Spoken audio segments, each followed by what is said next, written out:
رب ذوالجلال کے بابرکت نام سے ابتدا جو بڑا مہربان ہے۔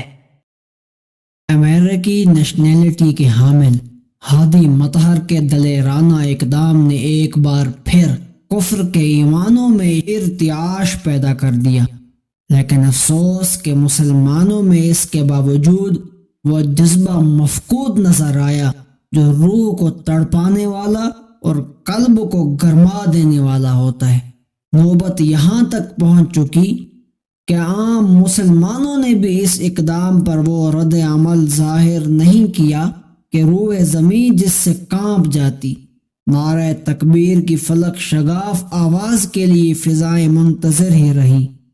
جانتے ہیں نشہ کس وجہ سے برا ہوتا ہے؟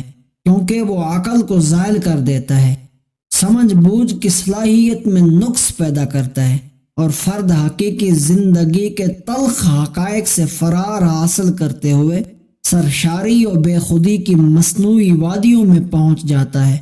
مسلم دشمن عناصر کا ٹارگٹ بھی مسلمانوں کو عادی بنانا تھا، ایسا عادی جسے گستاخی رسول جیسے اشتعال انگیز فعل سے درد نہ ہو، اذیت نہ ہو، غیرت شعلہ بن کر نہ پھڑکے، اور یوں عقیدہ خاتم النبیین کو اتنا معمولی بنا دیا جائے کہ ملت عملاً بے دین ہو کر رہ جائے، اور تو اور قادیانیوں کی شکل میں ملک پاکستان میں موجود اپنے غلاموں کو بھی سہولت پہنچانا ان کا مقصود ہے۔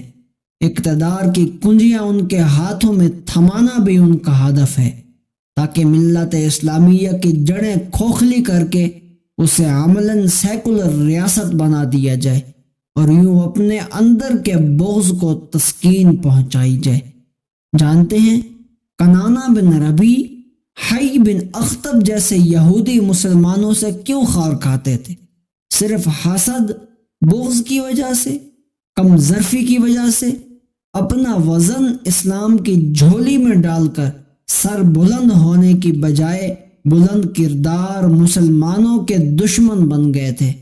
وہ ان کے اخلاق عالیہ سے خار کھاتے تھے، دنیا پر ان کے چھا جانے سے ڈرتے تھے، اپنی سیاست و قیادت اور گدی کو خطرے میں پاتے تھے، لیکن نبی کی سنت رہی کہ ایسے یہودیوں سے کوئی رعایت نہیں برتی گئی۔ ان کے تمام قابل جنگ مردوں کو بلا تعمل قتل کر دیا گیا۔ پھر آج ہم ہادی مطہر کے اقدام کو خراج تحسین پیش کرنے میں بھی بخل سے کام کیوں لے رہے ہیں؟ ہم مسلم دشمن عناصر کے اہداف کے حصول میں انجانے میں ان کے مددگار کیوں بن رہے ہیں؟ ذہن نشین کر لیجئے کہ ابو جہل ہو یا ابو لہب یا ان کا پیروکار رشدی، سب کے سب بے نشان و نامراد رہیں گے۔ خواب صلی اللہ علیہ وآلہ وسلم کا نام مٹا دینے کے کتنے ہی جتن کر لیں، تباہ و برباد ہو کر رہیں گے، خواہ کتنے بھی محفوظ قلعوں میں ہوں۔ لہٰذا اپنے ہم ملتوں کے ایسے اقدام پر اس ایمانی حرارت سے نعرہ تکبیر بلند کریں، خواہ آپ واٹس ایپ پر ہوں یا فیس بک و انسٹاگرام یا ٹویٹر پر، اتنی مضبوط تنظیر بن کر دکھائیں کہ اب دشمن انگشت بدنداں رہ جائے۔ یوں بھی اگر آپ حب نبی کے دعوے دار ہیں تو اپنی اولادوں کو کشمکش اور تذبذب سے نکال کر ہادی مطہر کی طرح فیصلہ کر ڈالنے کی جرت سے متصف کریں، تاکہ دشمن کروڑوں کی تعداد میں غازیوں کو دیکھ کر حواس باختہ ہو جائے۔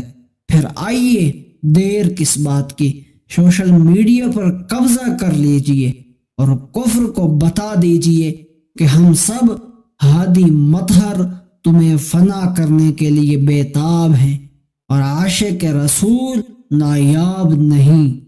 اللہ ہمیں اپنے ایمان پر استقامت نصیب فرمائے اور گستاخان رسول کو اسی طرح نیست و نابود کرنے کا جذبہ اللہ ہمارے دلوں میں قائم رکھے۔ آمین۔